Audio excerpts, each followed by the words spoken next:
नमस्कार दोस्तों, आपका एक बार फिर स्वागत है हमारे YouTube channel get CS coaching में। तो दोस्तों, आज हम लोग महाराष्ट्र स्टेट कॉर्पोरेटिव बैंक यानी एमएससी बैंक की तरफ से रिक्रूटमेंट निकल के आ रही है फॉर द ईयर 2022।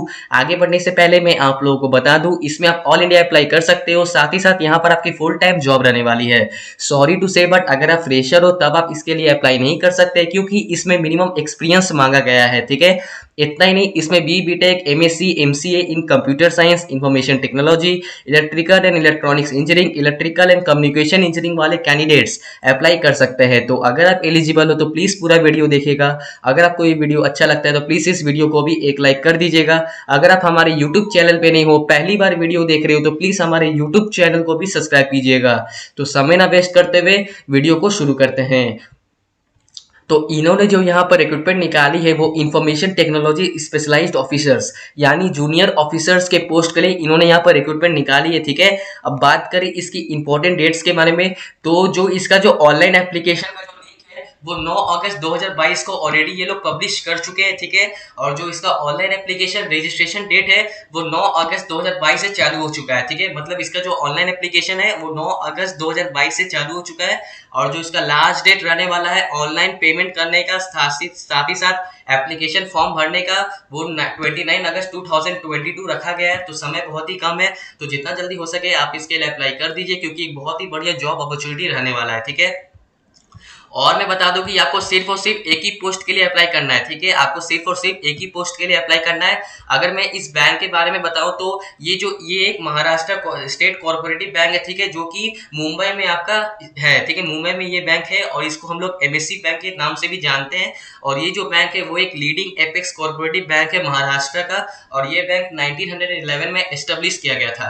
अब बात करूं इसकी हेड ऑफिस के बारे में, तो इस बैंक की जो हेड ऑफिस है वो मुंबई में है, और इस बैंक की टोटल 6 रीजनल ऑफिसेस है और 57 ब्रांचेस है महाराष्ट्र में। तो आप इसकी बैंक की डिटेल्स तो आप यहाँ से जान सकते हो। ठीक है, आप इस बैंक के बारे में आप यहाँ से जान सकते हो। अब बात करते हैं इसके एजुकेशन क्वालिफिकेशन के बारे में, तो इंफॉर्मेशन सिक्योरिटी आपका यहाँ पर डिसिप्लिन दिया गया है। अब बात करूँ इसकी पोस्ट के बारे में, तो जनरली इन्होंने सभी पोस्ट के लिए जूनियर ऑफिसर ही निकाला है, लेकिन वेरियस फील्ड में। ठीक है, वेरियस फील्ड में यहाँ पर आपका जूनियर ऑफिसर का ही पोस्ट रहने वाला है। ठीक है, तो पहला पोस्ट देख लेते हैं। पहला पोस्ट आपका junior officer cyber security operation के लिए। तो इस पोस्ट के लिए इन्होंने यहाँ पर 4 वैकेंसीज निकाली गई है। अब बात करें इसके एजुकेशन क्वालिफिकेशन के बारे में, तो अगर आपने बीटेक किया हुआ है कंप्यूटर इंजीनियरिंग में, या फिर इंफॉर्मेशन टेक्नोलॉजी में, या फिर इलेक्ट्रॉनिक्स इंजीनियरिंग, या फिर इलेक्ट्रॉनिक्स एंड कम्युनिकेशन इंजीनियरिंग, या फिर अगर आपने एमसीए या फिर एमएससी किया है कंप्यूटर साइंस या फिर आईटी में, कोई सा भी रिकॉग्नाइज यूनिवर्सिटी से, तब आप इसके लिए अप्लाई कर सकते हैं। ठीक है, और इसमें कुछ प्रीफर्ड सर्टिफिकेशन भी है, जैसे कि इंफॉर्मेशन सिस्टम्स ऑडिटर सीआईएसए, या फिर डिप्लोमा इन इंफॉर्मेशन सिस्टम डीआईएसए। तो ये सब आपके पास सर्टिफिकेशन होनी चाहिए। ठीक है, और जो आपका एजुकेशन क्वालिफिकेशन है वो 30 जून 2022 तक होना चाहिए। ठीक है, 30 जून 2020 तक आपके पास होना चाहिए। और जो इसका एक्सपीरियंस रखा गया है junior officer cyber security operation के लिए, उसमें आपका बैंकिंग डोमेन इन एक्सपीरियंस मांगा गया है साइबर सिक्योरिटी। ठीक है, बैंकिंग डोमेन का एक्सपीरियंस मांगा गया है साइबर सिक्योरिटी में, तो आप यहाँ पर इसके एक्सपीरियंस जान सकते हो। और इसकी जो एज लिमिट रखी गई है, मैक्सिमम जो आपकी एज है वो 25 तक होनी चाहिए, और इसकी जो एज काउंट की जाएगी वो 30 जून 2022 से की जाएगी। तो आप यहाँ से इसकी एज लिमिट जान सकते हो। ठीक है, दूसरा जो पोस्ट है वो भी इंफॉर्मेशन टेक्नोलॉजी। ठीक है, इसका जो डिसिप्लिन रखा गया है वो इंफॉर्मेशन टेक्नोलॉजी रखा गया है। तो इस पोस्ट के बारे में मैं आपको बता दूं, इसका जो पोस्ट है वो junior officer digital payments channel के लिए रखा गया है। ठीक है, junior officer digital payment channel, इस पोस्ट के लिए इन्होंने यहाँ पर 3 वैकेंसीज निकाली गई है। अब बात करें इसकी एजुकेशन क्वालिफिकेशन के बारे में, तो इसमें भी सेम ही है। आपके पास बीटेक कंप्यूटर इंजीनियरिंग होना चाहिए, या फिर इंफॉर्मेशन टेक्नोलॉजी होना चाहिए, या फिर इलेक्ट्रॉनिक्स इंजीनियरिंग, या फिर इलेक्ट्रॉनिक्स एंड कम्युनिकेशन इंजीनियरिंग, या फिर एमसीए, या फिर एमएससी इन कंप्यूटर साइंस, या फिर आईटी, कोई सा भी रिकॉग्नाइज्ड यूनिवर्सिटी से। तो आप यहाँ से इसकी एजुकेशन क्वालिफिकेशन जान सकते हो। और इसमें भी कुछ प्रीफर्ड सर्टिफिकेशंस है, जैसे कि आपके पास ओरेकल सर्टिफिकेट जावा होना चाहिए डेवलपर का, या फिर माइक्रोसॉफ्ट सर्टिफाइड एप्लीकेशन डेवलपर, आपके पास कोई भी एक सर्टिफिकेशन होना चाहिए। तो आप यहाँ से इसकी सर्टिफिकेशन देख सकते हो। अब बात करें इसकी एक्सपीरियंस के बारे में, तो आपके पास बैंकिंग डोमेन का एक्सपीरियंस होना चाहिए, digital payment channel is preferred. ठीक है, आपके पास बैंकिंग डोमेन का एक्सपीरियंस होना चाहिए डिजिटल पेमेंट चैनल में। ठीक है, और इसकी जो एज लिमिट रखी गई है वो भी सेम है 25। मैक्सिमम एज लिमिट जो आपकी होनी चाहिए, मैक्सिमम एज जो आपकी होनी चाहिए वो 25 ईयर्स तक होनी चाहिए। ठीक है, तीसरा जो पोस्ट है उस पर भी आपका सेमी डिसिप्लिन है, इंफॉर्मेशन टेक्नोलॉजी, लेकिन इसका जो पोस्ट है वो जूनियर ऑफिसर सॉफ्टवेयर के लिए, ठीक है, जूनियर ऑफिसर सॉफ्टवेयर के लिए। इसके लिए इन्होंने यहाँ पर सिर्फ और सिर्फ एक वैकेंसीज निकाली है, ठीक है। तो इन टोटल यहाँ पर इन्होंने सभी पोस्ट के लिए 11 वैकेंसीज निकाली है, ठीक है। तो जूनियर ऑफिसर सॉफ्टवेयर के लिए इन्होंने यहाँ पर 1 वैकेंसीज निकाली है। बात करूँ उसकी एजुकेशन क्वालिफिकेशन के बारे में, तो इसमें आपके पास BTech होना चाहिए, कंप्यूटर साइंस या फिर इंफॉर्मेशन टेक्नोलॉजी या फिर इलेक्ट्रिकल एंड इलेक्ट्रॉनिक्स इंजीनियरिंग या फिर इलेक्ट्रिकल एंड कम्युनिकेशन इंजीनियरिंग में आपके पास BTech का डिग्री होना चाहिए, या फिर MCA या फिर MSc इन कंप्यूटर साइंस या फिर IT होना चाहिए कोई सा भी रिकॉग्नाइज्ड यूनिवर्सिटी से। तो आप जूनियर ऑफिसर सॉफ्टवेयर की यहाँ पर आप एजुकेशन क्वालिफिकेशन देख सकते हो, ठीक है। जनरली इन्होंने सभी पोस्ट के लिए यहाँ पर सेमी एजुकेशन क्वालिफिकेशन बोला है, ठीक है, लेकिन सब में आपका सर्टिफिकेशन आपको अलग अलग मिल जाता है। जैसे कि इसमें सर्टिफिकेशन पीरियड बोला कि आपके पास ओरेकल का सर्टिफाइड जावा डेवलपर होना चाहिए या फिर माइक्रोसॉफ्ट सर्टिफाइड एप्लीकेशन डेवलपर आपके पास सर्टिफिकेशन होना चाहिए। तो आप यहाँ से सर्टिफिकेशन जूनियर ऑफिसर सॉफ्टवेयर की देख सकते हो, ठीक है। अब बात करें इसकी एक्सपीरियंस के बारे में, तो आपके पास बैंकिंग डोमेन का एक्सपीरियंस होना चाहिए सॉफ्टवेयर एप्लीकेशन में, ठीक है। बैंकिंग डोमेन का आपके पास एक्सपीरियंस होना चाहिए सॉफ्टवेयर एप्लीकेशन में। और इसकी जो एज लिमिट रखी गई है, आपकी जो मैक्सिमम एज होनी चाहिए वो लगभग 25 ईयर्स होनी चाहिए अगर आप इस पोस्ट के लिए अप्लाई कर रहे हो, ठीक है। अगर आप जूनियर ऑफिसर सॉफ्टवेयर पोस्ट के लिए अप्लाई कर रहे हो तो आपकी जो मैक्सिमम एज है वो 25 ईयर्स तक होनी चाहिए, ठीक है। और इसकी जो एज काउंट की जाएगी वो 30 जून 2022 से की जाएगी, तो आप यहाँ से देख सकते हो, ठीक है। तो आगे बढ़ते हैं। टोटल नंबर पोस्ट इन्होंने यहाँ पर 6 निकाली है, ठीक है, वेरियस फील्ड में, ठीक है। तो चौथा जो पोस्ट है उसमें भी सेमी डिसिप्लिन है, इंफॉर्मेशन टेक्नोलॉजी, लेकिन इसका जो पोस्ट है वो है जूनियर ऑफिसर नेटवर्क एडमिनिस्ट्रेटर के लिए, ठीक है। जूनियर ऑफिसर नेटवर्क एडमिनिस्ट्रेटर के लिए यहाँ पर आपका पोस्ट रहने वाला है। और इस पोस्ट के लिए उन्होंने यहाँ पर एक ही वैकेंसीज निकाली है। बात करूँ इसके एजुकेशन क्वालिफिकेशन में, तो आपके पास BTech in computer engineering, information technology, electrical and electronics engineering, electrical and communication engineering या फिर MCA MSc इन कंप्यूटर साइंस या फिर IT होना चाहिए कोई सा भी रिकॉग्नाइज्ड यूनिवर्सिटी से। तो आप यहाँ से इसके एजुकेशन क्वालिफिकेशन जान सकते हो। अब बात करें इसकी सर्टिफिकेशन में, तो आपके पास CCNA या फिर CCNP सर्टिफिकेशन होनी चाहिए। अब बात करें इसकी एक्सपीरियंस के बारे में, तो आपके पास एक्सपीरियंस होना चाहिए नेटवर्क एडमिनिस्ट्रेशन, ठीक है। नेटवर्क एडमिनिस्ट्रेशन में अगर आपके पास एक्सपीरियंस है तब आप इसके लिए अप्लाई कर सकते हो, ठीक है। कितने साल का एक्सपीरियंस मांगा, तो यहाँ पर इन्होंने नहीं बोला है। अगर आपके पास 1 से लेके 2 साल तक का भी एक्सपीरियंस है तब आप इसके लिए अप्लाई कर सकते हो, ठीक है। इसमें बस आपके पास एक्सपीरियंस होना चाहिए, टाइम लिमिट नहीं बोली कितना साल का एक्सपीरियंस होना चाहिए, बस आपके पास एक्सपीरियंस होना चाहिए, ठीक है। और इसकी जो एज लिमिट रखी गई है वो 25 ईयर्स तक रखी गई है जूनियर ऑफिसर नेटवर्क एडमिनिस्ट्रेटर के लिए, तो आप यहाँ पे देख सकते हो, ठीक है। फिफ्थ नंबर में जो पोस्ट है वो आपका इंफॉर्मेशन टेक्नोलॉजी का ही डिसिप्लिन है, ठीक है। तो इसकी जो पोस्ट है वो है जूनियर ऑफिसर डाटाबेस एडमिनिस्ट्रेटर के लिए, ठीक है। ऊपर था नेटवर्क एडमिनिस्ट्रेटर, नीचे है डाटाबेस एडमिनिस्ट्रेटर। इसके लिए इन्होंने यहाँ पर एक ही वैकेंसीज निकाली है। बात करें उसकी एजुकेशन क्वालिफिकेशन के बारे में, तो आपके पास BTech in computer engineering, information technology, electrical and electronics engineering, MCA MSc in computer science कोई सा भी रिकॉग्नाइज्ड यूनिवर्सिटी से। तो आप यहाँ से देख सकते हो सब पोस्ट का यहाँ पर सेम ही एजुकेशन क्वालिफिकेशन है, तो आप यहाँ पर देख सकते हो, ठीक है। अब बात करो उसके एक्सपीरियंस के बारे में, तो आपके पास एक्सपीरियंस होना चाहिए ओरेकल में, ठीक है। आपके पास एक्सपीरियंस होना चाहिए ओरेकल के डाटाबेस एडमिनिस्ट्रेशन में, ठीक है। आपके पास एक्सपीरियंस होना चाहिए ओरेकल डाटाबेस एडमिनिस्ट्रेशन में। तो आप यहाँ पर इसकी एक्सपीरियंस देख सकते हो। और इसकी जो मैक्सिमम एज लिमिट रखी गई है वो लगभग 25 ईयर्स तक रखी गई है। अगर आपकी एज 25 ईयर्स तक है तब आप इसके लिए अप्लाई कर सकते हो, ठीक है।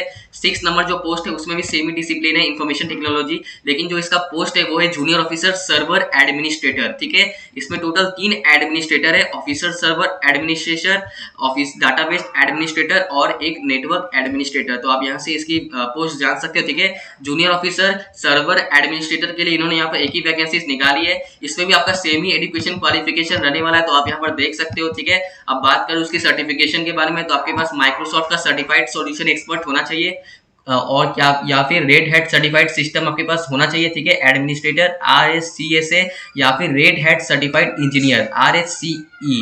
तो ऐसे कुछ यहाँ पर सर्टिफिकेशन दी गई, तो आपके पास ये सब होनी चाहिए, ठीक है।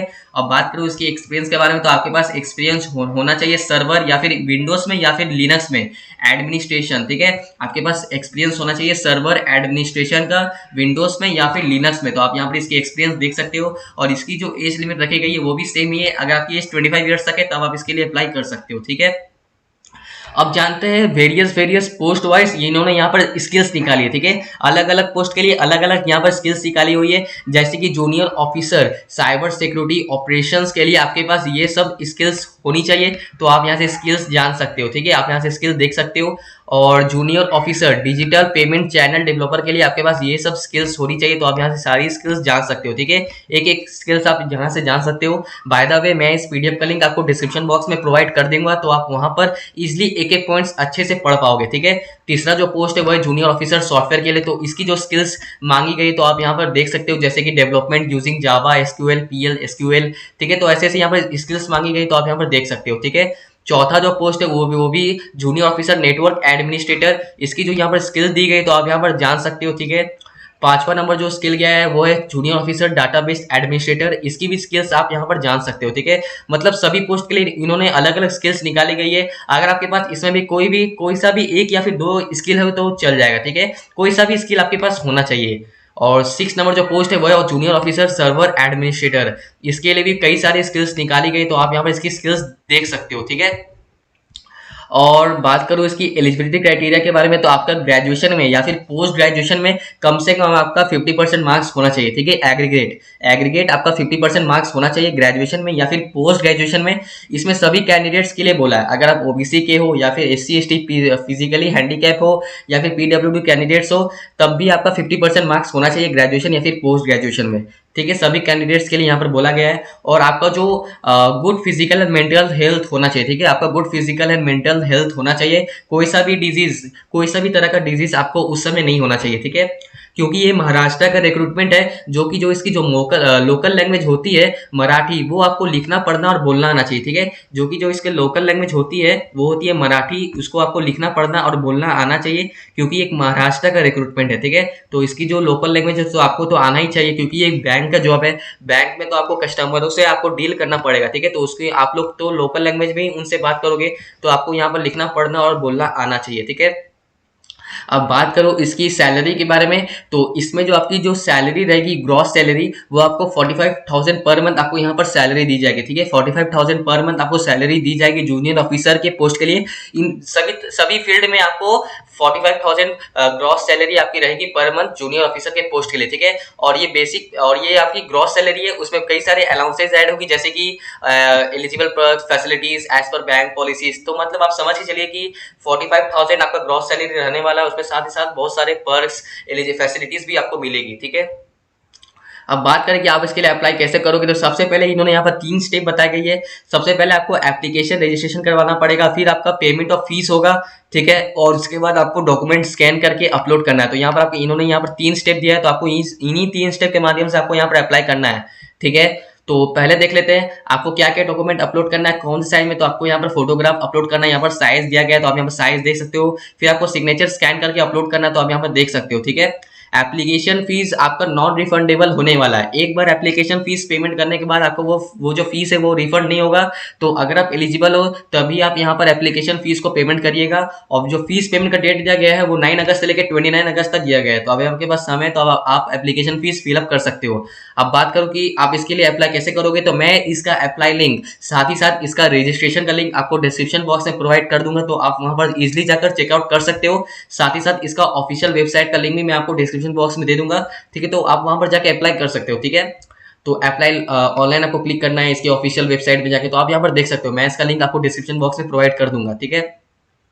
अब बात करूं इसकी एप्लीकेशन फीस के बारे में, तो मैं आपको बता दूं कि आपको जो पेमेंट करना है वो ऑनलाइन मोड के थ्रू ही पेमेंट करना है, ठीक है। ऑनलाइन मोड के थ्रू ही आपको पेमेंट करना है। अब बात करूं इसकी एप्लीकेशन फीस के बारे में, तो इन्होंने सभी कैंडिडेट्स के लिए, अगर आप ओबीसी हो, जनरल हो या फिर SC ST फिजिकली हैंडीकैप हो या फिर PWD कैंडिडेट हो, आपको तब भी 1,770 रुपीज, क्योंकि इसमें GST ऐड है, ठीक है। GST ऐड है, आपको इतना ही पेमेंट करना है, ठीक है। 1,770 रुपीज आपका एप्लीकेशन फीस रखा गया है सभी तरह के कैंडिडेट्स के लिए।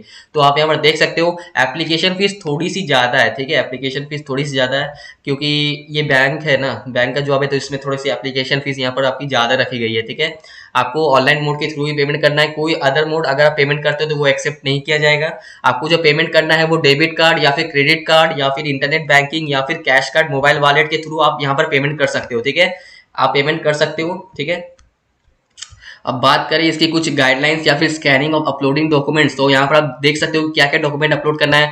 फोटोग्राफ आपको अपलोड करना है, सिग्नेचर आपको क्या कौन से साइज में अपलोड करना है, ठीक है, फोटोग्राफ आपको कौन से साइज में अपलोड करना है, तो आप यहाँ पर देख सकते हो, ठीक है। तो मैं इसका लिंक आपको डिस्क्रिप्शन बॉक्स में दे दूंगा, तो आप वहाँ पर इजिली जाकर चेकआउट कर सकते हो। आपको डॉक्यूमेंट क्या क्या स्कैन करके अपलोड करना है आप यहाँ पर देख सकते हो, ठीक है। ईच एंड एवरी पॉइंट आप यहाँ से चेकआउट कर सकते हो। अब आते हैं इसका सिलेक्शन प्रोसीड्योर के बारे में। तो मैं आपको बता दूं इसका जो सिलेक्शन रहने वाला है वो दो माध्यम के तरीके से रहने वाला है, ठीक है। दो माध्यम के तरीका से आपको यहाँ पर सिलेक्शन प्रोसीड्योर रहने वाला है। पहला जो होगा वो आपका ऑनलाइन रिटन टेस्ट होगा, ठीक है। ऑनलाइन रिटन टेस्ट होगा। अगर आप ऑनलाइन रिटन टेस्ट अच्छे से क्वालिफाई कर लेते हो तब आपका यहाँ पर पर्सनल इंटरव्यू होगा।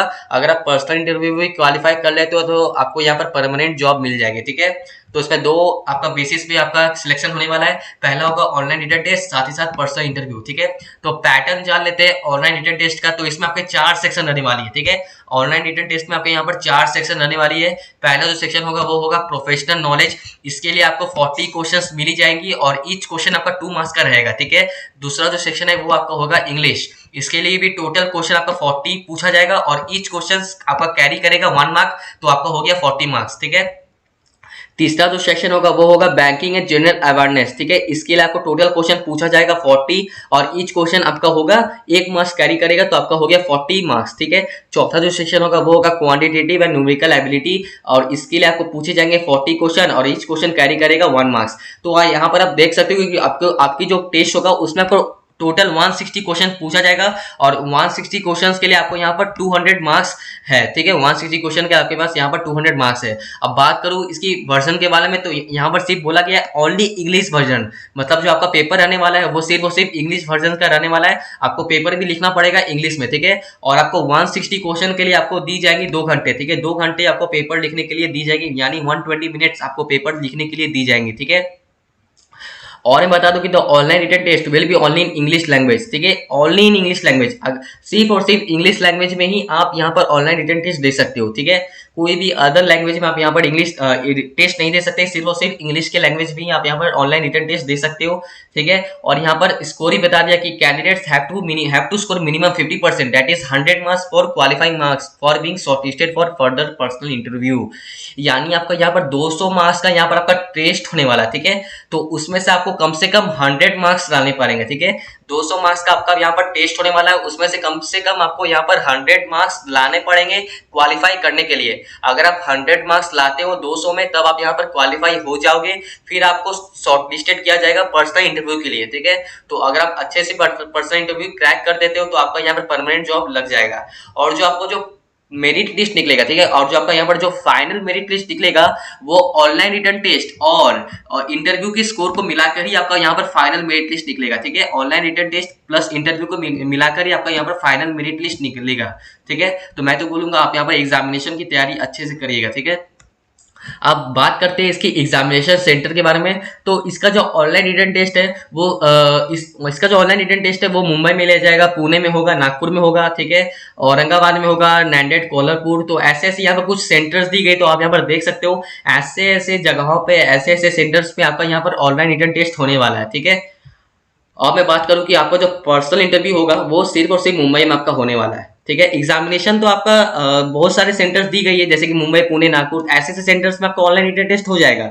लेकिन जो आपका पर्सनल इंटरव्यू होगा वो सिर्फ और सिर्फ आपका मुंबई में ही होने वाला है, ठीक है। तो आपको मुंबई आना पड़ेगा पर्सनल इंटरव्यू के लिए। अब बात करें कुछ जनरल इंस्ट्रक्शंस के बारे में, तो मैं आपको बता दूं अगर आप अच्छे से एग्जामिनेशन को क्रैक कर लेते हो और जब आप पर्सनल इंटरव्यू के लिए जाओगे तो आपको उस समय अपना सारा ओरिजिनल डॉक्यूमेंट, जैसे कि self attested photocopies of certificates या फिर एजुकेशन क्वालिफिकेशन, मतलब जितना भी एक्सपीरियंस, क्वालिफिकेशन, जितना भी आपका एसेंशियल डॉक्यूमेंट है सब आपको लेके जाना पड़ेगा इंटरव्यू के दौरान, ठीक है। जब आप इंटरव्यू के लिए अपीयर होगे तो आपको वहां पर अपना सारा डॉक्यूमेंट्स, एक्सपीरियंस सर्टिफिकेट, ठीक है, जितना भी एजुकेशन क्वालिफिकेशन है, फोटोज वगैरह सब आपको लेके जाना पड़ेगा इंटरव्यू के दौरान। तो आप वहां पर ये सब देख सकते हो, ठीक है।